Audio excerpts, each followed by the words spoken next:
Breaking tonight, China's economy just sent a warning signal that most investors completely misread. And Australia is standing directly in the line of fire.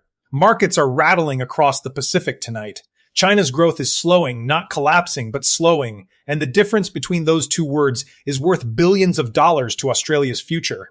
Everyone believed China's slowdown meant systemic failure. Financial analysts expected a hard landing. Global markets assumed Beijing was losing control. Investors panicked and started pulling exposure. They were all utterly wrong. Beijing 2026. Inside the offices of Balfour Capital Group, senior wealth manager and strategic partnership manager Johan Boos made a statement that stopped institutional investors cold. I think it's a great diversification to have Chinese exposure in your portfolio. Translation: while the world was busy panicking, the smartest money was quietly repositioning. And what happened next? China, methodical, strategic, relentless China, revealed exactly why its economic transition is not a collapse.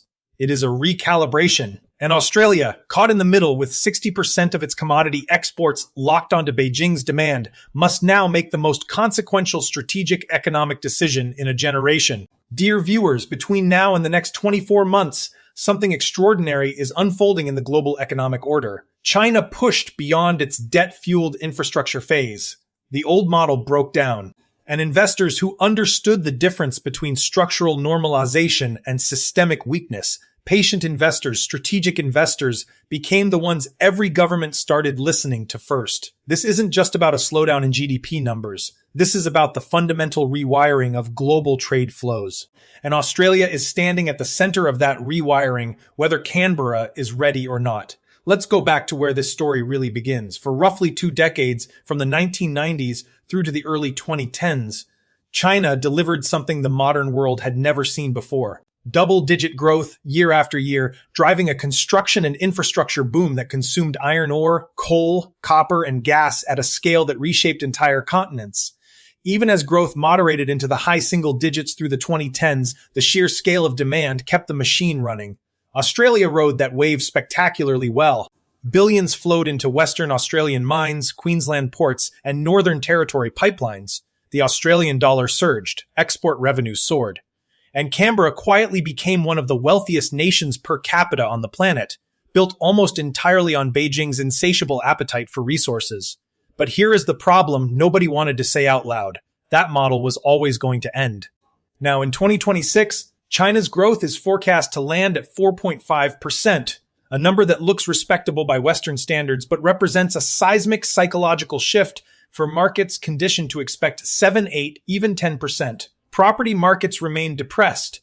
Domestic consumer confidence is fragile, and the engines that once consumed Australian commodities by the shipload, the sprawling apartment blocks, the rapid build highways, the state infrastructure programs, have quietly decelerated.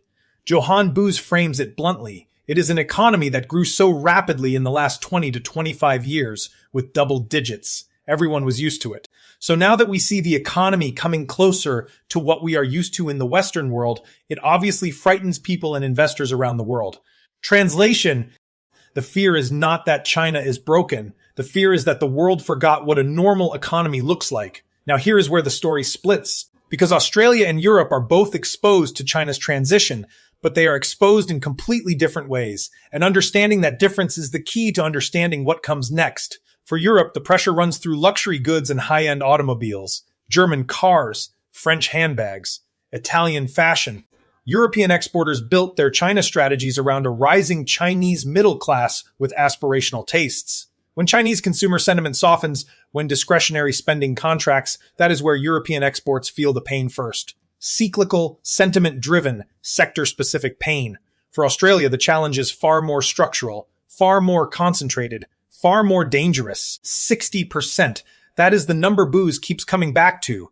60% of Australia's commodity export shipments by volume, by tonnage, by the physical weight of raw materials loaded onto bulk carriers go to China, not diversified across Asia, not spread across multiple demand centers. 60% of shipping volume concentrated in a single bilateral relationship built on the infrastructure boom that is now winding down. Even measured by export value, China accounts for around a third of all Australian merchandise trade, dwarfing every other partner combined. Everyone knows Australia is on huge commodity exports, and unfortunately for Australia, 60% of what they are selling is to China, so that is the challenge today. And the Australian dollar, deeply sensitive to commodity volumes, trade balances, directly exposed to Beijing's demand profile, the entire architecture of Australia's external economic position is, in structural terms, a single-point dependency on a customer whose purchasing habits are fundamentally changing. This is not a crisis, but it is a warning, and the clock is ticking. So where does the opportunity sit? Because here is what the panic merchants get wrong. China is not retreating from the global economy. It is redirecting it. While traditional commodity demand slows, something else is accelerating with extraordinary speed. Electric vehicles, advanced manufacturing, energy infrastructure, artificial intelligence data centers, healthcare construction. China is not consuming less, it is consuming differently. And for investors who position ahead of that shift, the next decade looks remarkably different from the one that is ending. Boos is direct about the competitive reality in manufacturing. It will be really hard for anyone outside of China to compete with what China is manufacturing at the moment. So the risk is that sector a huge pressure given China is leading within manufacturing production. Translation: the old export game, where Western nations competed with China on industrial output, is largely over. The new game is about who can supply what China cannot produce domestically, and where complementary partnerships can be built around technology, healthcare, energy, and critical minerals. For Australia, that means the strategic window is clear, but narrow. The nation's critical minerals reserves, its clean energy ambitions, and its geographic positioning in the Indo-Pacific place it uniquely to serve China's new economic architecture. But only if Canberra moves deliberately, diversifies export relationships, and builds domestic resilience before the structural exposure becomes structural damage. Now let's talk about where this divergence between Australia and Europe becomes most consequential. Europe protects. That is its instinct: regulatory barriers, multi-country coordination frameworks, market sheltering mechanisms designed to buffer domestic industries from external competition. And Boos argues that this protection, however well-intentioned, is quietly strangling European dynamism. Europe protects maybe too much of their market, which does not give the possibility for companies to actually grow or to actually really build something long-term. And that's why we've seen very often great companies start in Europe and the founders just leave Europe to go to other countries like the United States of America. Australia, by contrast, operates as a single sovereign trade actor. One country, one trade policy, one coordinated development agenda. That flexibility, the ability to pivot, negotiate, and execute without waiting for 27 member states to reach consensus, is a structural advantage that should not be underestimated in a rapidly shifting global environment. That is important, I believe, for Australia, and as a beauty also, Australia has the possibility to actually be only one country that has the possibility to fuel trade policy, development, and growth for their own companies. Translation: in a world where speed and agility define competitive advantage, Australia's sovereign flexibility is one of its greatest underappreciated assets. The practical consequence? Boos projects that Australian markets could outperform European equities over the next 12 to 24 months as Australia capitalizes on resource demand, trade flexibility, and domestic resilience, while Europe contends with sentiment-driven volatility across its export-dependent sectors. We could see bigger growth in Australia than in Europe in the next few months. And then there is the energy dimension. Because China's transition is not only reshaping commodity trade, it is driving an unprecedented surge in power demand. Artificial intelligence infrastructure, data center expansion, advanced manufacturing facilities. All of it consumes energy at scales that existing grid infrastructure was never designed to handle. Boos sees investment in energy, renewable generation, small modular reactors, efficient grid solutions as one of the defining opportunity sets of the next decade. Not just for Australia's domestic energy security, but as an export proposition in a world scrambling to power its digital and industrial future.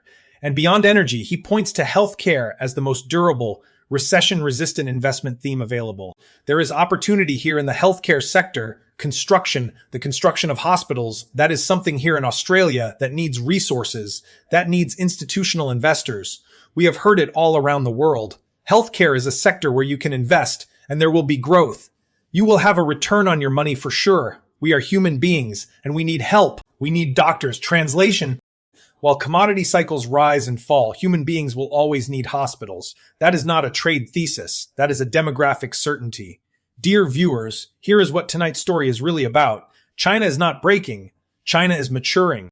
And the investors who refuse to update their mental model, who keep anchoring to the explosive growth era that defined China's rise, are the ones who will be blindsided by what comes next. For Australia, the task is urgent and structural. Diversify export relationships. Build domestic resilience.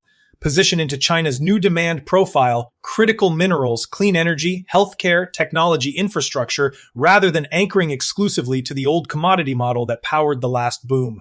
For Europe, the task is cultural and institutional. Move faster. Protect less. Trust your entrepreneurs to compete on a global stage rather than sheltering them from it. And for investors on both continents, the message from Balfour Capital is the same. Diversification is not a defensive strategy. It is the only strategy. Sectoral insight, understanding where China's new economy is spending, not where it used to spend, is now the competitive advantage that separates the portfolios that grow from the ones that stagnate. China is changing. The question is whether Australia and Europe are changing fast enough to keep up. Stay informed, stay strategic. And we will see you in the next one.